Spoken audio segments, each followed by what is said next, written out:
Bonjour, bonjour, bienvenue sur ma chaîne, j'espère que vous allez bien. Aujourd'hui c'est le 31 octobre 2022. Je sais, donc je suis censé d'être réaliser cet épisode d'aujourd'hui hier. Mais hier, je n'avais pas l'électricité dans ma maison. C'est pour ça, pourquoi j'ai fait par conséquent, j'ai réalisé cet épisode d'hier noté aujourd'hui. Parce qu'aujourd'hui, je pense que je vais faire deux épisodes. Parce que ce lundi, je suis en retard de réaliser cet épisode parce que j'ai décidé de le faire 3 semaines ou 4 semaines. Mais aujourd'hui, c'est la troisième semaine que je le fais, que je réalise cet podcast. Et maintenant, je crois que je peux arriver à prendre beaucoup, beaucoup, beaucoup de trucs comment parler français. Et je pense que ça m'aide à améliorer ou augmenter mon niveau de français. Donc, c'est pas augmenter, c'est améliorer mon niveau de français. Alors, aujourd'hui, comme souvent, c'est la grande piste de l'apprente d'une crise. Premier épisode, itinéraire d'une épidémie. Alors, c'est parti. La première remonte au 30 2019. Effet d'état de cas de pneumonie, d'ironie, de l'épicentre se situe à Wuhan. Le campus, l'apprentissage. Premier épisode, itinéraire d'une épidémie. Là, voilà, je suis de la fenêtre de la salle de bain, mon maman, à 21h. Il y a la sirène de l'alerte de confinement qui va se mettre en l'arrêt. Une des caractéristiques au fond de la crise qu'on vit aujourd'hui, je vais parler de la crise de Covid, c'est que nous vivons en direct une maladie que l'on identifie, que l'on reconnaît, mais il y a une instantanéité de l'affection et de la connaissance. Alors qu'il faut comprendre ce qu'il faut remettre dans le condition historique. Ou si vous voulez, quand on parle de la peste noire, nous parlons de quelque chose qui a produit la mort de la moitié, peut-être plus, de la population européenne, sans aucun moyen intellectuel de comprendre ce qui s'est passé. Si on voulait vraiment être régulé, on ne dirait pas un terre est mort de la peste, mais on dit un terre est mort de ce que nous appelons aujourd'hui la peste. Et comme ils ne savaient pas ce que c'était, ils appelaient peste. Ce qui vous aime rire, mais ce n'était pas la nôtre. Donc, c'est ça qui est compliqué. C'est un même mot pour désigner deux choses qui sont radicalement différentes. Le fait de savoir, le fait de ne pas savoir. Ils ne savaient pas, absolument pas, ce qu'était la mortalité, ce qu'il est fouché. C'est pour ça qu'il l'appelait pestis. La peste, c'est qui... Mundo.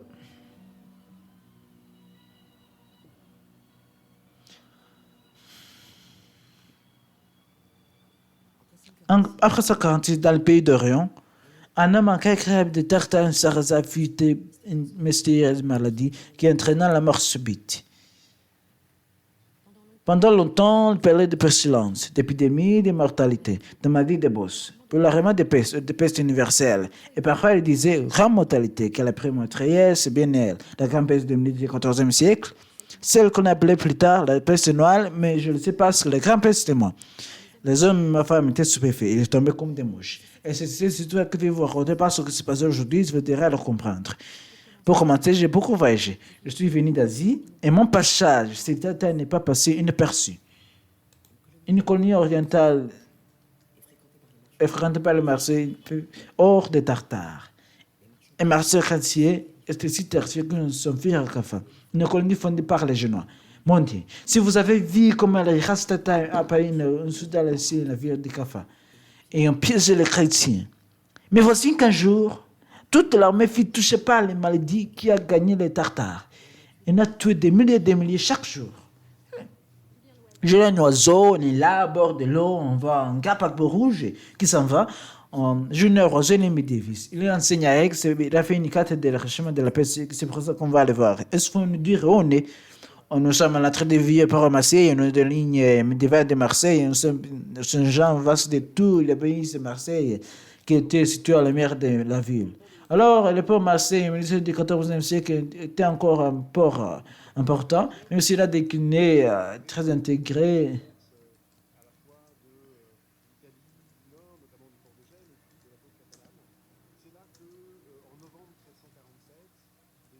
Des navires en provenance de Gênes introduits pour la première fois le bacille de la peste à Marseille.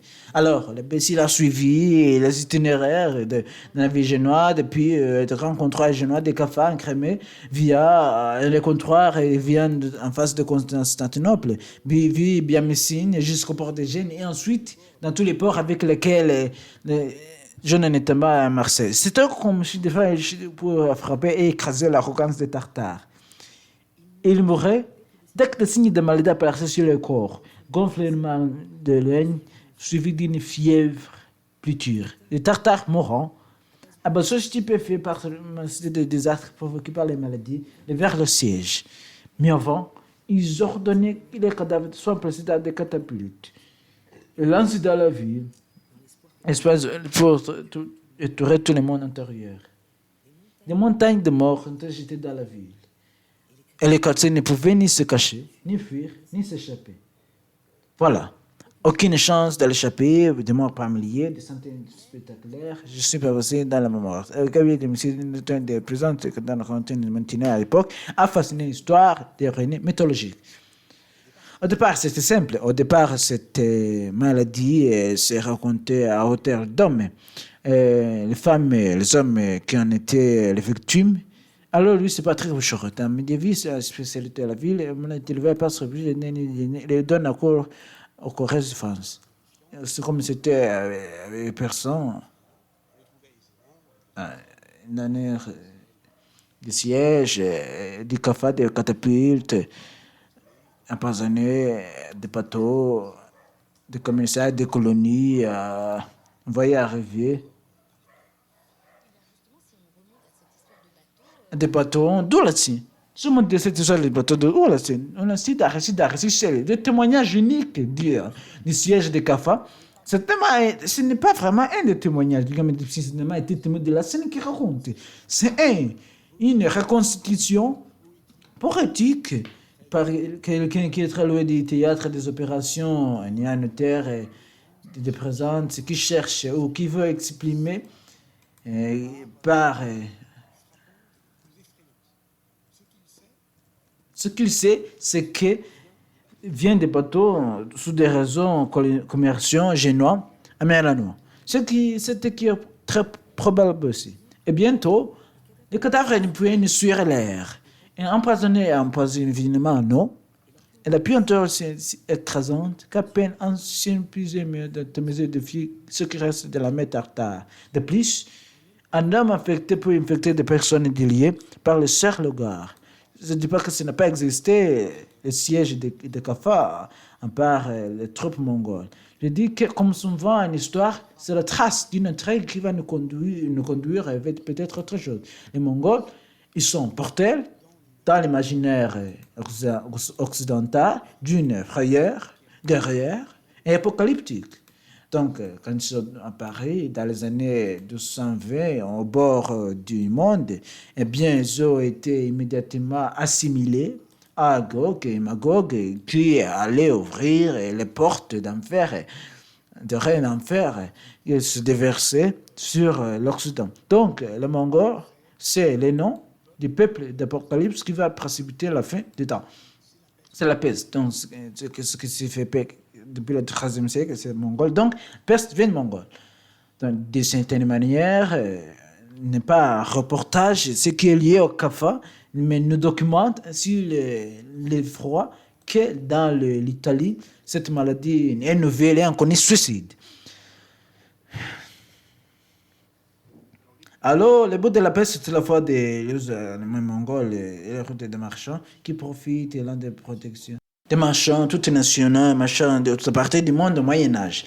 Donc, ce sont des itinéraires à la fois des armées et des marchands qui ont conduit à la dissémination rapide de l'épidémie. Or, parmi ceux qui chapitaient de Caffa en bâton, il y avait quelques marques qui étaient infectées par la maladie vénéneuse. Certains bateaux partaient pour Gênes, d'autres allaient à Venise, et d'autres allaient région chrétienne. Chaque ville, chaque village, chaque lieu était abandonné par les bestes contagieuses. Quand une personne a contracté la maladie, elle était empoisonnée à la maladie qui tombait et mourait. Ainsi, la mort entrait par les fenêtres. Un village, les habitants pleuraient les voisins morts. Donc, c'est intéressant parce qu'on a un épisode, un partie légendaire, dont les historiens et les médecins après se méfier et reconnaître des motifs imaginaires. Donc, il est décodé sur le plan historique, mais il est recodé aujourd'hui. C'est-à-dire que cet épisode, il dit quand même quelque chose, sans doute de la diffusion de la peste, mais pas comme il prétend le dire, mais pas comme un acte qui ferait du corps pestiféré une arme bactériologique, mais comme un transfert de l'agent pathogène, vraisemblablement quand même de ce côté-là, c'est vrai, mais en rapport avec de grands mouvements de population en Asie centrale.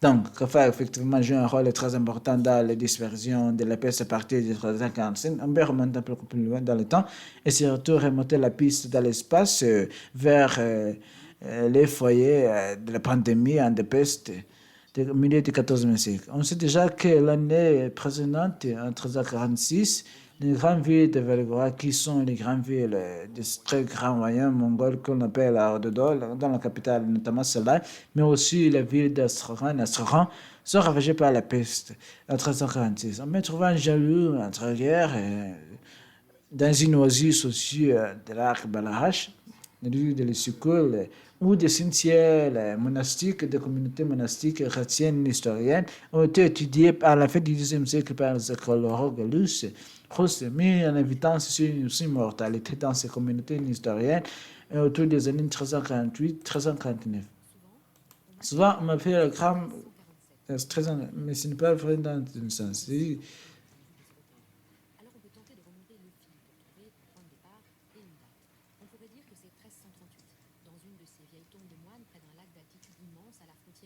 Les Français du Kazakhstan. Mais ce n'est pas constant. On peut remonter encore plus loin. C'est probablement dans cette région aussi plutôt tibétaine que les bastilles de la peste et la signapestis se maintenaient à l'état endémique dans les populations de tous les gibiers. C'est probablement sur les pratiques tibétaines signapestis a connu une mutation, une polytomie lié peut-être au changement climatique, changement d'hôtes, d'autres animaux, provoquant la dispersion rapide des bacilles des pétas. Frère des pétas sur une question, c'est que lorsque les Mongols ont conduit les premières attaques contre c'était du Tibet, nous sommes dans les années 270, ils ont dû faire face à des maladies inconnues, foudroyantes. Est-ce que l'on a déjà là une première apparition de la peste épidémique avant la grande pandémie du XIVe siècle, là aussi, hypothèse de la recherche. Aujourd'hui, on se pose la question, j'avais dit cosmique, de qu'est-ce qui a précipité. Ce sont des espèces, ce sont des expressions qui évidemment étaient lointaines, enfin, en tout cas, non loin dans les préoccupations quelques années. Maintenant, évidemment, depuis la crise sanitaire du Covid, bien, c'est tout, on croit tout savoir sur le passage à l'épidémie, c'est un changement climatique et environnemental. Si les bâtons des marchands génois nous voilà transportés très en haut dans les étoiles, dans le rayonnement cosmique qui va changer les conditions climatiques du monde autour du 13e base, je vais dire, dans la paléogénomique, dans l'agent pathogène signapestis. Enfin, ce sont tous ces échecs qu'il faut tenter de combiner pour saisir le débit de la peste.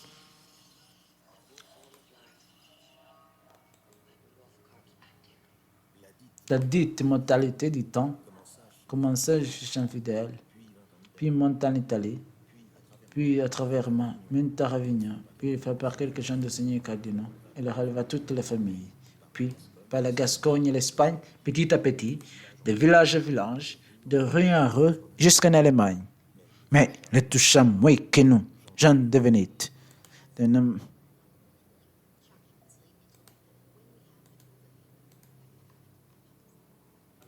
alors, de la même manière, l'épidémie remonte à niveau commercial et les sites italiens sont très rapidement atteints d'arrêter de 13 à 47 heures.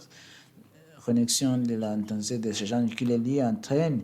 Et puis, les sont probablement latents par le sud, depuis le Nice, depuis le Royaume de France, entre une fois encore devant Figeac. C'est intéressant de voir que, encore une fois, la paix, ce n'est pas nécessaire. On va attendre. Sans doute, tant de puis Bordeaux. Bordeaux qui faisait partie des domaines du roi d'Angleterre. Le nord de la France actuelle, la région de Calais, probablement, puis l'Angleterre, là aussi, Calais, puis la bataille de Crécy, puis la bataille de France, à partir de même du roi d'Angleterre. La peste est apparue à 1340. C'est vrai. Était fauché comme jamais. Le clocher de Notre-Dame n'était pas dessonné, il évacuait les morts par la Seine. On disait qu'un tiers des habitants du pays périt, constitué des innocents parfois, intéressant sa mort par jour. Alors, je n'ai pas réussi. Trop loin de l'eau, trop loin de fleuves, trop isolé, trop enclavé. En Finlande ou en Islande, il y a quelques veillées de pierre, et même une chose qui ne m'explique pas, je suis pas passé par Campatra. Mais il y a aussi des endroits où je ne sais pas. Est-ce que j'étais ou est-ce que je n'étais pas? La peste sème l'effroi et la mort. Elle a commencé par les pays d'obscurité couvrés pendant 15 ans. La Chine ne fait pas épargner. Elle ne peut t'empêcher, elle est plus puissante. La peste infringea les Andes. Elle a ravagé Sinde. Elle s'est d'assemer qui vraiment comme un pied le pays des Ouzbeks. La peste augmenta et s'étendit plus loin. Elle attaqua les Persans. Tandis le pays de Kitaï et gagnant l'eau de la Crimée, il affrigea les Roms de ses charbons ardents et ravagea Chypre et les îles de l'archipel. La peste auquel elle jeta les yeux sur l'Égypte et anéantit tout mouvement à Alexandrie. Puis elle se tourna vers Haute-Égypte. Certain nombre d'auteurs égyptiens bien renseignés des réalités éthiopiennes mentionnent le ravageage de la peste en Éthiopie et l'interconnexion de Platon d'Éthiopie du bassin en mer Rouge expliquerait autrement aisément que ces régions n'étaient pas la peste. Et en effet, l'universum, ses travaux Maradora ont montré que finalement, la raison pour laquelle la peste n'avait pas été mise en évidence en Éthiopie pour cette période et jusqu'à présent était liée au fait que personne ne s'était vraiment posé la question. L'écologie, la spécialité médiévale du Ghana cherche les traces de la peste.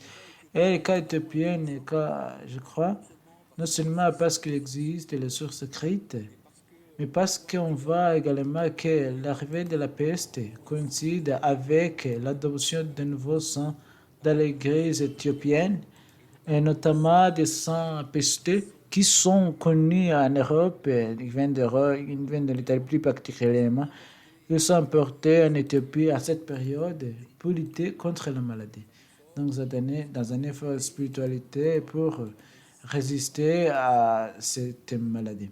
Je pense que c'est un rock en particulier, mais aussi Saint-Sébastien.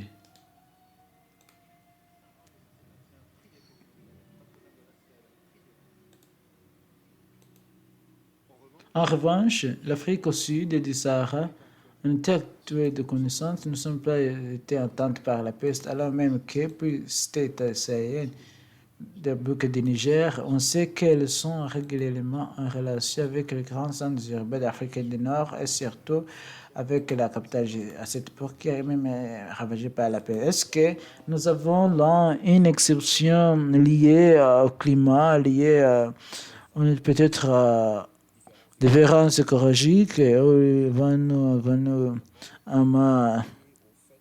au fait qu'il n'avait pas les sources écrites pour cette période pour l'Afrique subsaharienne. Si vous voulez, je me suis posé la question à l'inverse, c'est-à-dire qu'il n'y avait aucune raison valide pour expliquer que la peste ne se serait pas répandue dans le reste de l'Afrique à cette période.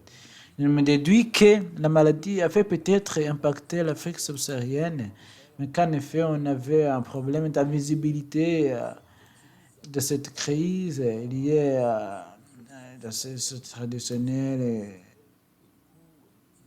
l'utilité d'autres sources.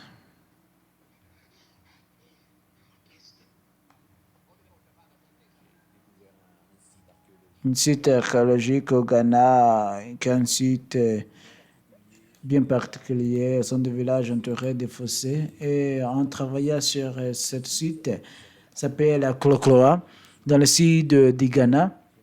Je me suis rendu compte qu'il y avait, disons, un abandon de ce site au XIVe siècle. Et je me suis rendu compte également que cet abandon n'était pas restreint au site que j'étudiais, mais que ce type de site avait été abandonné dans la région, disons, à peu près la même période. Je commence à réfléchir quelques sur des crises originales et comparant un petit peu avec, disons, l'histoire globale, je me suis rendu compte que peut-être qu'il y avait là un écho qui était lié à la peste. Et c'est vrai que la bande de sites habitat, ce réflexe, c'est bien connu, c'est bien documenté. Lorsqu'on fait face à des mortalités inédites, on voit une crise politique d'une certaine manière à travers cette géographie changeante et des grands centres de pouvoir, des jeunes centres urbains, a émergé de nouvelles entités que l'on voit très bien émerger dans le contexte archéologique parce qu'elles s'entourent de grands enceintes qui n'existaient pas auparavant. Probable. C'est-à-dire éventuellement des restes humains dans lesquels on pourrait isoler d'un ancien, des signes pestis, des pathogènes responsables de cette maladie. On n'a pas encore ces preuves en Afrique. Pour l'instant, véritablement pour moi, la peste, c'est une hypothèse de travail. Je pense qu'il faut en effet faire aussi attention. Toute anomalie, toute crise dans l'histoire de l'Afrique du XIVe siècle devient une conséquence de la peste.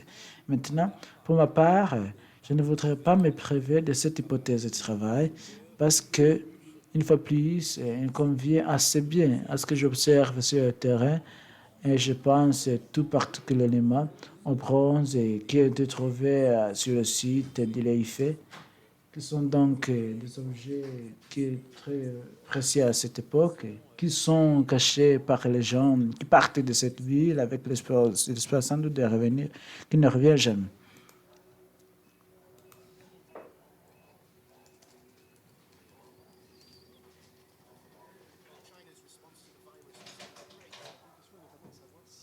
Savoir si et quand tel même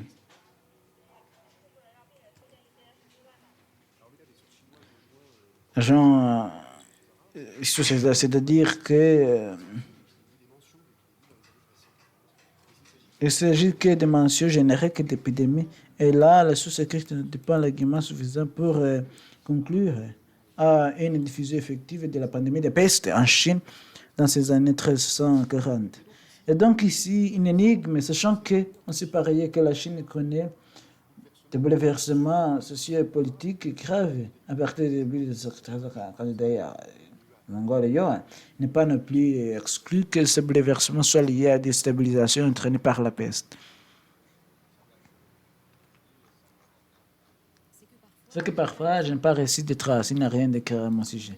Ou bien secret n'a été gardé pour les historiens ajoutés. Et puis parfois, juste une certaine raison reculée, je suis arrivé bien plus tard. Par conséquent, à partir de moi, la cas d'inspection de l'épidémie peste, du temps, les zones plus enclavées où l'épidémie tarde d'arriver.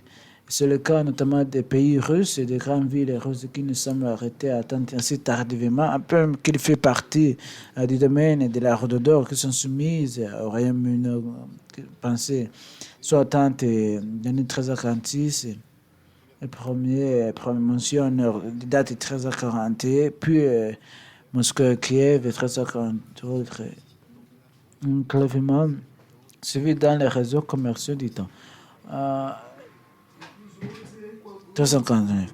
Et moins 10 ans plus tard, première peste qui montre que les basiles continuent évidemment ce qui est en train de dans cette région la Méditerranée, ce qui finit par m'installer. Je faisais des pauses et puis je réapparaissais ici ou ailleurs, tous les 10 ans, parfois moins, parfois plus. En tous les cas, en Europe, je suis resté par les ans.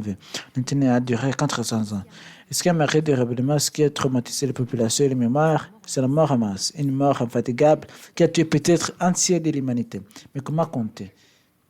Pigment Mexicain. Merci à Julien Oiseau, Catherine Bouchereau, Gilles Chaud, Arthur Sarah Chemet, Gilles Romaret. Documentation Antoine Virgos, presse de son Yves Larose, Christophe Papon et Gilles Gallon. Message Éric Poissé. Rampès, le Prantumtus, est une adulte épidémie. Penicafran Anne Perez. Merci aussi d'avoir suivi cette chaîne et j'espère que vous apprécieriez écouter cette podcast d'aujourd'hui. Alors, je vous laisse J'y retournerai encore par un autre épisode et à bientôt, à tout à l'heure.